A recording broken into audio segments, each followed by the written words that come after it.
ini karena sekarang Ibu sudah selesai tugas. Alhamdulillah, terima kasih Ibu atas kesempatan waktu yang diberikannya. Pada siang hari ini saya ingin memenuhi salah satu tugas dari calon guru penggerak, di mana ingin mengetahui beberapa hal terkait pengambilan keputusan terkait dengan kasus-kasus yang mungkin sering dihadapi sebagai seorang pimpinan. Mungkin ada beberapa pertanyaan yang ingin saya ketahui, yang nanti akan diajukan kepada Ibu. Boleh Bu? Boleh. Ya, untuk yang pertama mungkin Bu, mungkin di dalam selama Ibu menjabat sebagai pimpinan di sekolah yang sudah mempunyai jam tayang yang sangat panjang dengan begitu banyak peristiwa atau situasi yang mungkin dialami, yang harus membutuhkan beberapa kebijaksanaan mungkinnya yang Ibu harus putuskan. Bagaimana Ibu mungkin mengidentifikasi apakah kasus-kasus atau situasi yang Ibu hadapi ini termasuk dilema etika atau terhadap atau butuhkan moral, Bu? Memang di dalam mengidentifikasi kasus-kasus yang merupakan dilema etika atau bujukan moral ini sering terjadi di sekolah, di mana dilema etika dan bujukan moral itu adalah keputusan yang diambil memang dua-duanya benar, tetapi salah satu yang kita pilih bertentangan. Beda lagi dengan bujukan moral, bahwa bujukan moral ini adalah salah satu keputusan tersebut benar dan yang satunya lagi keputusan tersebut salah. Nah, contoh ya, di sekolah SD Banjarsari khususnya, ketika ada kegiatan KKB, guru tersebut menjadi pengurus, tentu saja tidak boleh tidak harus hadir pada kegiatan KKB tersebut. Kegiatan KKB bertepatan dan bersamaan dengan pembelajaran di kelas ya. Nah, tentu saja di sini kepala sekolah harus bisa mengambil keputusan yang merupakan suatu dilema. Dalam hal ini kita kepala sekolah kepada guru memberikan keputusan bahwa pembelajaran harus tetap berlangsung, kegiatan guru pun harus tetap dilaksanakan. Nah, disinilah keputusan dilema etika itu harus benar-benar yang diambil sehingga tidak merugikan kedua belah pihak, baik itu kepentingan individu ataupun kepentingan kelompok, yaitu dengan peserta didik ya.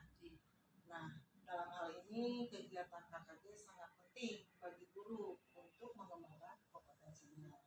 Jadi sangat dilematis sekali, tetapi saling menghormati keduanya antara guru, kepala sekolah dan juga kepentingan itu dalam mengidentifikasi kasus dilema. Ternyata membingungkan juga ya Bu. Ya, memang betul. Memutuskan kebijaksanaan itu ya, keputusan bijaksana sangat dibutuhkan pemikiran ya yang harus mempertimbangkan beberapa hal juga. Kemudian untuk selama ini Bu, bagaimana cara Ibu menjalankan dalam pengambilan keputusan ya di sekolah, terutama untuk kasus-kasus yang tadi Ibu sebutkan, yang keduanya itu memiliki peran yang benar gitu. Bagaimana Ibu bisa memutuskan di antara dua kepentingan yang sama tersebut, Bu? Ya, dalam mengambil keputusan, kepala sekolah harus benar-benar, diantaranya dengan menganalisis dampak dari keputusan tersebut.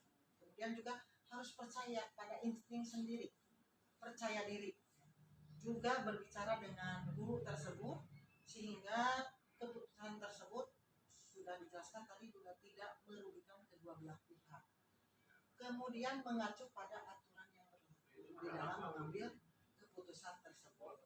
Nah, dalam hal ini melibatkan orang yang berkepentingan, diantaranya guru, siswa, kepala sekolah. Itu dalam mengambil keputusan. Kemudian dalam tadi mengambil keputusan ya Bu, langkah-langkah atau mungkin prosedur dalam pengambilan keputusan yang Ibu lakukan selama ini itu seperti apa, Bu? Langkah-langkah dalam mengambil keputusan ada dua kepentingan ya, yang mana keduanya itu mengandung nilai kebajikan. Kemudian seperti tadi, ketika ada kegiatan guru, dan kita sebagai guru tidak boleh meninggalkan tugas. Bagaimana mengatasi hal tersebut? Tentu saja dengan mengidentifikasi masalah. Selanjutnya mempertimbangkan dan didiskusikan untuk menyelamatkan murid. Tetapi kita juga sebagai guru perlu untuk pengembangan kompetensi sebagai guru. Kemudian guru diajak diskusi yang utama ya dalam langkah-langkah supaya tugas utamanya jalan dan siswa tidak dirugikan ketika dalam pembelajaran. Itu salah satu contoh dilema ya untuk pembelajaran. Ya. Jadi keduanya memiliki kepentingan yang sangat penting juga ya untuk semuanya. Terutama kan pengembangan kompetensi juga baik juga untuk sekolah dan murid-muridnya. Kemudian terkait dengan keputusan yang Ibu ambil tadi, apakah Ibu ada yang efektif gitu, yang dianggap efektif dalam pengambilan keputusan pada kasus-kasus di rumah etika? Di dalam hal yang dianggap efektif dalam pengambilan keputusan, tentu saja ketika kita ada permasalahan jangan ditunda-tunda, harus cepat diselesaikan karena nanti ketika ada permasalahan lagi, jika belum diselesaikan tentu menjadi banyak yang perlu kita pikirkan. Nah dalam hal ini dalam pengambilan keputusan tentu membuat kebijakan itu melibatkan orang. Salah satu diantaranya kalau di sekolah dengan guru ya. Kemudian jika ada waktu senggang, ketika ada permasalahan, kita segera musyawarahkan. Seperti contohnya dengan briefing gitu. Ketika ada hal-hal yang dilema etika yang bisa segera diselesaikan bisa dengan briefing. Seperti yang sudah kita lakukan ya di SD Banyarsari Bu ini, ketika ada permasalahan baik itu menyangkut guru atau peserta didik, segera mungkin kita selesaikan. Dan keputusannya itu juga harus benar-benar bahwa itu yang terbaik buat kita semua. Jadi harus melibatkan orang lain juga ya, berkolaborasi ya buat dengan rekan-rekan di sekolah. Kemudian Bu dalam pengambilan keputusan, apakah ada hal-hal yang menjadi kendala atau tantangan dalam mengambil keputusan terkait dengan kasus di rumah etika?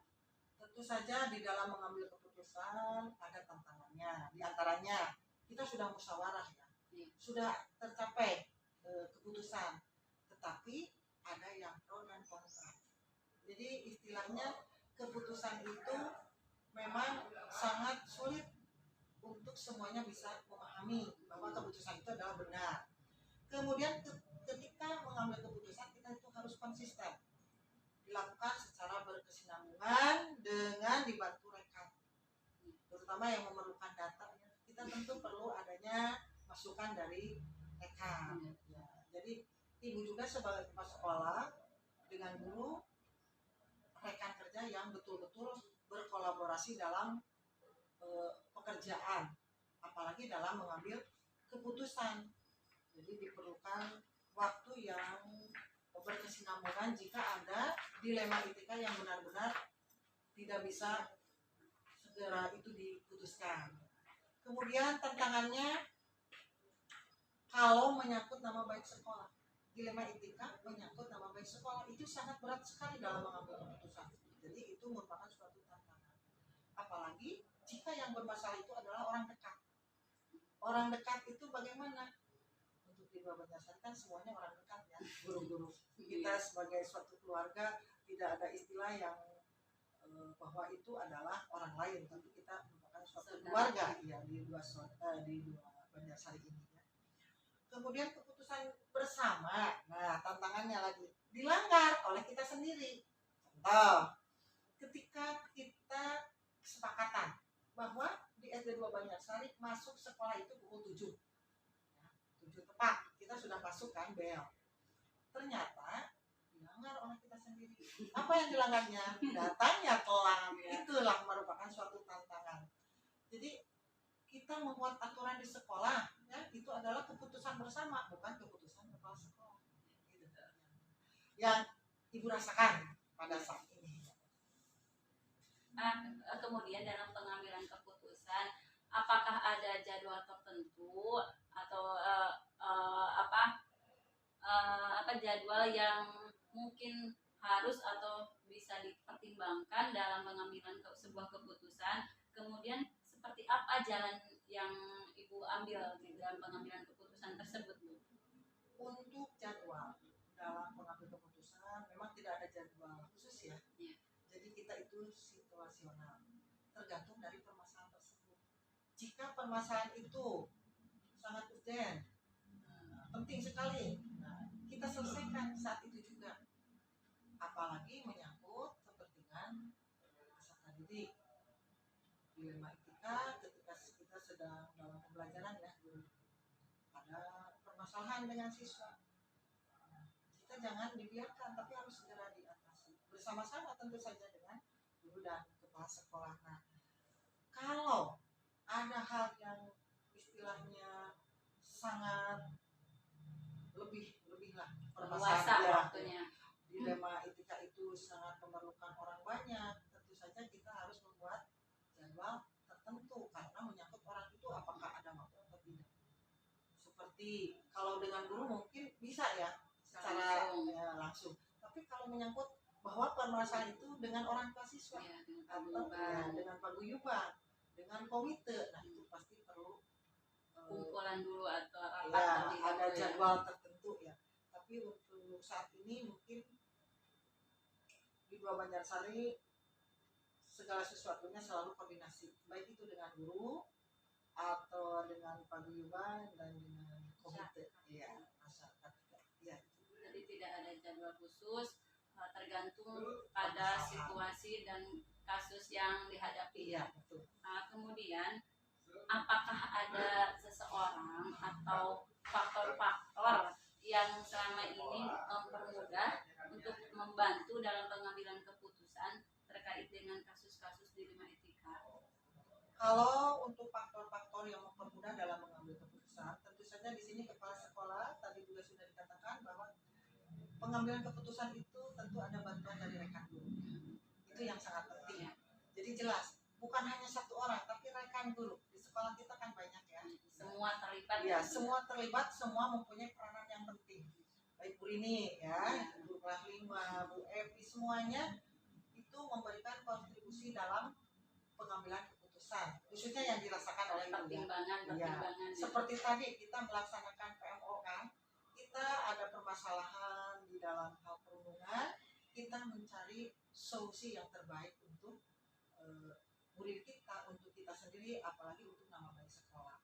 Kemudian juga setiap keputusan bukan dari diri kita sendiri, kadang bantuan rekan juga sangat menentukan, karena tadi punya porsinya masing-masing, punya perannya di bidang masing-masing. Iya, seperti itu ya. Jadi ada kelebihan, ada kekurangan, iya, betul. Jadi bisa saling melengkapi mungkin ya. Untuk SD Dua Banjarsari ini memang dengan 11 orang guru ya, dengan karakter yang berbeda, tapi alhamdulillah kita semua di dalam permasalahan dilema etika bisa selalu ada solusinya. Yang sudah rasakan Bu Rini sendiri ya, Bu Rini sebagai CGP ketika ada tugas, tentu saja kepala sekolah di sini harus mengambil keputusan bahwa siswa jangan dirugikan. Nah, disinilah faktor rekan guru itu sangat penting sekali. Dan saling membantu, ya, saling kerjasama satu sama lain ya Bu ya. Ya. Alhamdulillah selama ini juga saya merasakannya begitu senang ya Bu, bisa saling kerjasama dengan rekan-rekan yang lain, terutama dengan bantuan Ibu sebagai pimpinan dalam menjalankan tugas di tugas pribadi dan tugas yang lainnya Bu.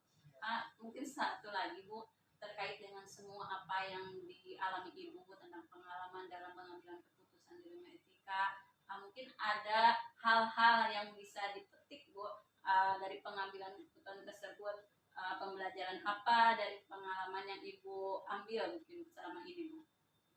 Untuk pembelajaran yang diambil dari keputusan dilema etika, salah satu diantaranya adalah kedewasaan ketika kita menghadapi permasalahan. Kemudian juga kebanggaan bagi sekolah dapat membuat keputusan dengan betul-betul bahwa keputusan itu benar. Karena dilema etika itu tadi sudah dikatakan bahwa kadang keputusan itu bertentangan dengan keinginan kita ya. Iya. Kemudian jika ada permasalahan, ya, pemimpin itu jangan lari dari masalah. Ya, itu intinya. Karena dimanapun kita berada pasti permasalahan ada. Nah, disinilah dengan adanya permasalahan dilema etika, rujukan moral, merupakan suatu kunci pendewasaan di dalam kita mengambil keputusan yang bijak. Itu yang sangat yang sangat penting dalam pembelajaran mengambil keputusan dalam dilema etika. Kemudian ada kepuasan tersendiri bagi kita, ya, khususnya saya rasakan ketika ada permasalahan dilema etika, sudah mengambil keputusan yang benar, kita ya yang tepat, kita merasa puas. Nah, saya titip kepada Bu ini, ya, nanti jadi pemimpin di sebuah lembaga atau sekolah, sekarang juga sudah jadi pemimpin di kelas, ya. Jadi setiap ada permasalahan, kita jangan lari dari masalah tersebut. Tetap kita harus mencari solusi yang terbaik. Ambil keputusan yang benar-benar bahwa itu adalah benar, tidak merugikan orang lain, apalagi diri sendiri, ya. Seperti itu, ya, Bu ini.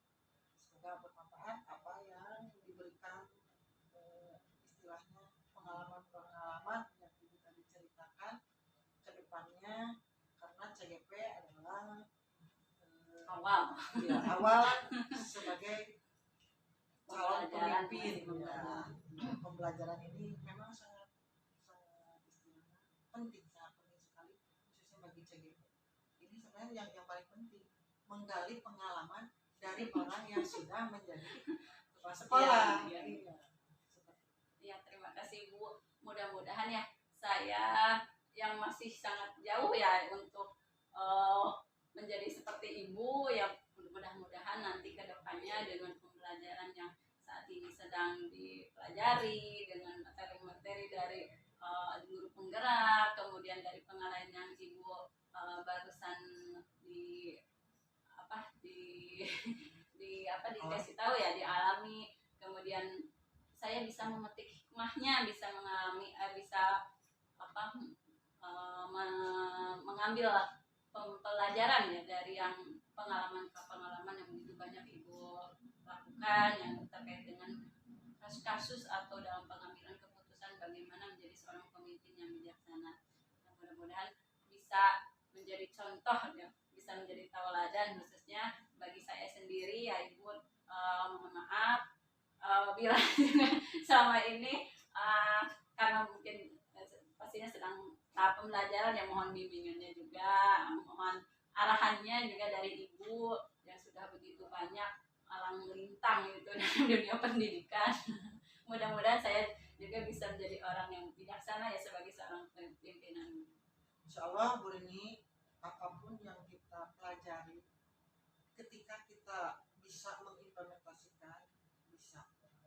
Contoh untuk Bapak Jasari, alhamdulillah guru penggerak sudah ada satu orang yang menjadi suatu kebanggaan bagi Ibu, khususnya yang sudah guru transformatif 4 orang ditambah sekarang 1 lagi, dan sekarang Bu Rini sedang tahap akhir, ya, untuk CGP.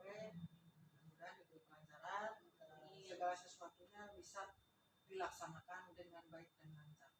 Sukses selalu. Mudah-mudahan tidak puas sampai saat ini, ya, terus ingin menggali potensi diri, ya Bu, untuk mengembangkan bakat sendiri, kemudian untuk bisa mengamalkannya, berbagi dengan orang lain tentunya, dan bisa bermanfaat untuk anak didik kita, ya. Nah, terima kasih Ibu atas waktunya sekali lagi. Mohon maaf. Assalamualaikum warahmatullahi wabarakatuh. Waalaikumsalam warahmatullahi wabarakatuh.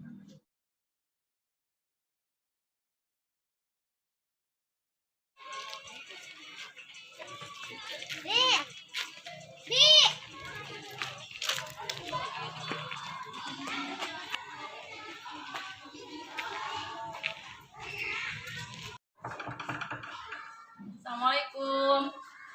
Waalaikumsalam. Silakan masuk, Ibu. Bagaimana kabarnya? Alhamdulillah sehat. Mohon maaf Ibu mau mengganggu waktunya sebentar. Boleh Bu? Boleh. Silakan duduk.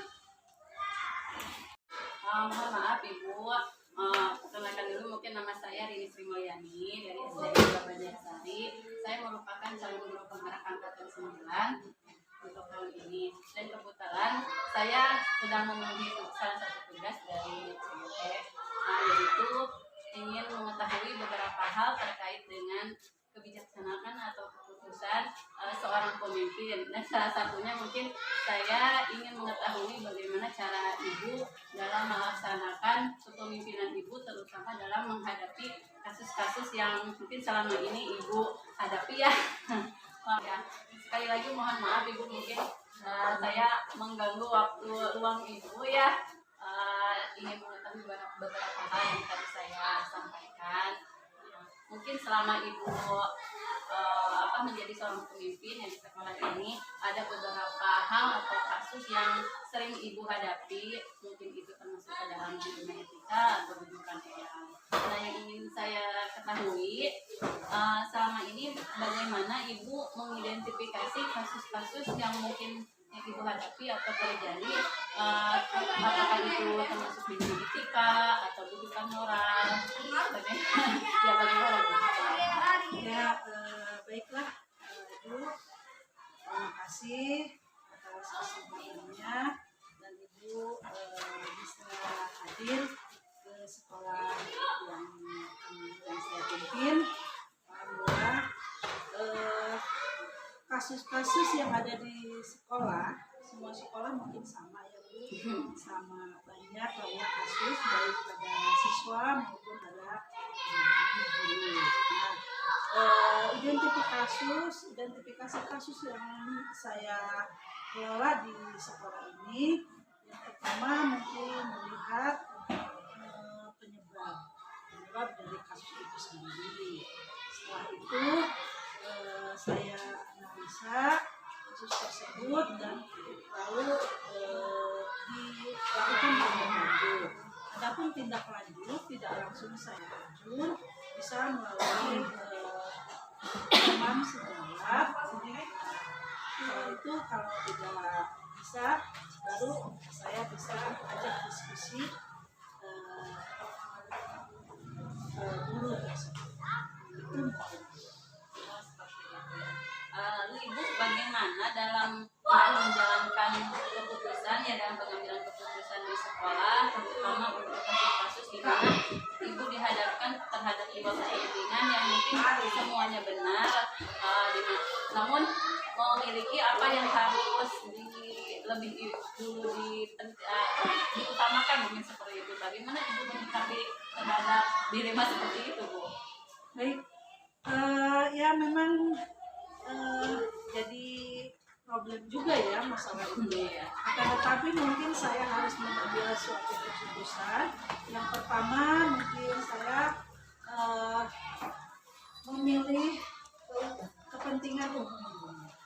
Setelah itu baru saya menganalisa tadi langkah yang kedua, apa kasus yang dihadapi oleh guru tersebut. Setelah itu saya mungkin bisa sharing dengan teman ya, jadi diadakan tutor sebaya, dan setelah itu apabila tidak ada perubahan mungkin diajak diskusi. Tapi alhamdulillah sih semuanya bisa berjalan lancar. Tidak mesti harus bersama saya, kadang-kadang dengan teman pun bisa terselesaikan. Jadi lebih mengutamakan kolaborasi mungkin Ya, itu betul. Ya. Kan kadang-kala kalau ditangani langsung kan gimana gitu ya. Jadi bisa dilaksanakan dengan tutor sebaya dulu, baru bisa. Ya, maaf sebelumnya mungkin dalam pengambilan keputusan di mana harus Ibu sendiri ya yang memutuskan mungkin terhadap suatu situasi, apakah ada langkah-langkah atau prosedur seperti apa Bu terkait dengan apa yang biasa Ibu lakukan selama ini dalam pengambilan keputusan? Saya mengambil keputusan ya mungkin hasil dari yang tadi saya laksanakan ya, prosedur yang tadi. Akan tetapi setelah ada perubahan dengan istilahnya ultimatum gitu ya, atau bukan ultimatum apa ya namanya. Jadi saya mengambil keputusan untuk mengadakan perubahan pada guru tersebut dengan syarat ini sehingga kedepannya beliau menjadi guru yang baik tentunya, baik dalam perilaku dengan rekannya ataupun cara mengajar edukasi. Ya, terima kasih Bu. Kemudian Bu, mungkin ada hal-hal yang dianggap lebih efektif dalam pengambilan keputusan terhadap kasus-kasus yang mungkin tadi harus memilih salah satu dan lebih harus mengutamakan mana yang terlebih dahulu diutamakan, mungkin seperti itu, atau bagaimana langkah Ibu, cara apa yang dianggap lebih efektif dalam mengambil keputusan yang lebih bijaksana mungkin Bu.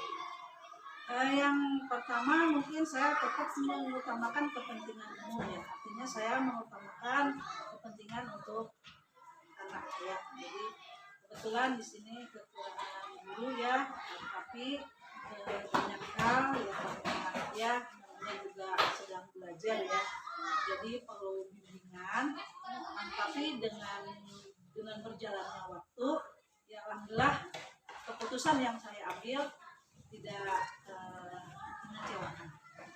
Alhamdulillah ya Bu. Kemudian dalam pengambilan keputusan tadi, apakah terdapat tantangan dalam mengambil keputusan tersebut Bu? Jelas ada ya, tantangan pasti ada. Misalkan ya tanggung jawab saya sebagai yang dituakan di sekolah ini, tentunya sebab ini hubungannya dengan siswa, pasti ada hubungannya dengan masyarakat. Tetapi ya itu tadi, dengan berjalannya waktu alhamdulillah dan kolaborasi dengan guru tersebut semua bisa ditanggulangi dan berjalan lancar dan hasilnya pun baik. Alhamdulillah ya. Jadi tantangan selalu ada dalam mengambil keputusan. Pastinya. Tapi, mungkin untuk meminimalisirnya salah satunya dengan kolaborasi tadi Betul, ya, dengan, ya. baik dengan guru atau dengan masyarakat setempat. Ya, pastinya itu. Ya. Kemudian Bu, dalam pengambilan keputusan tersebut, apakah ada tata kelola atau jadwal dalam Ibu menentukan atau menyelesaikan sebuah kasus di mana harus mengambil keputusan apakah secara langsung atau ada prosedur untuk menyelesaikannya terlebih dahulu? Kalau langsung mungkin segala sesuatu perlu dipertimbangkan ya Bu. Segala sesuatu itu harus penuh pertimbangan, apalagi ini menyangkut masa depan siswa ya, masa depan anak. Tentunya perlu pertimbangan yang sangat matang. Jadi saya tidak segala sesuatu saya tidak mengambil keputusan secara langsung, dan saya tidak mengambil keputusan secara pribadi ya, walaupun itu ujung-ujungnya memang saya bertanggung jawab. Tapi saya sering yang saya utamakan tetap saya pun berkolaborasi dengan rekan-rekan.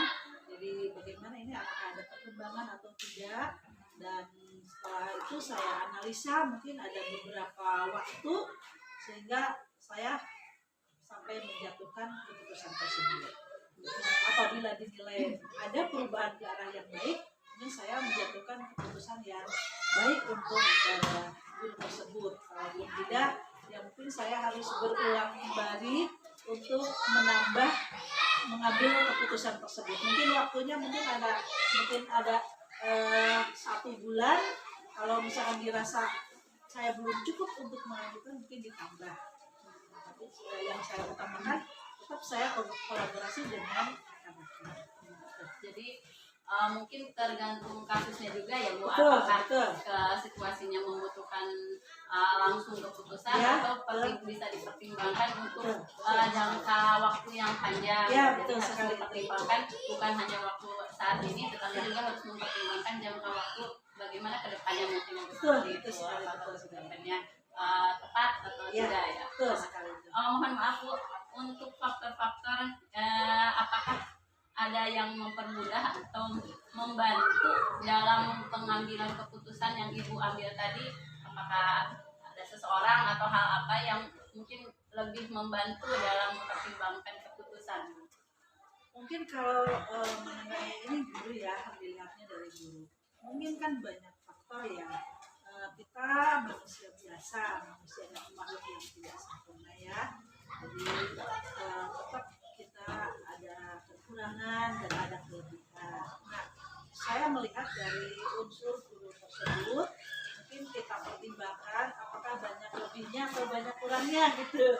Kalau banyak lebihnya ya mungkin pertimbangan ke arah positif ya. Jadi ya saya ambil aja gitu daripada kelas kosong kan berabe gitu kan. Jadi ya saya ambil dengan tetap terus berkolaborasi dengan teman-teman, dengan guru tersebut untuk ya menuju ke arah yang lebih baik tentunya.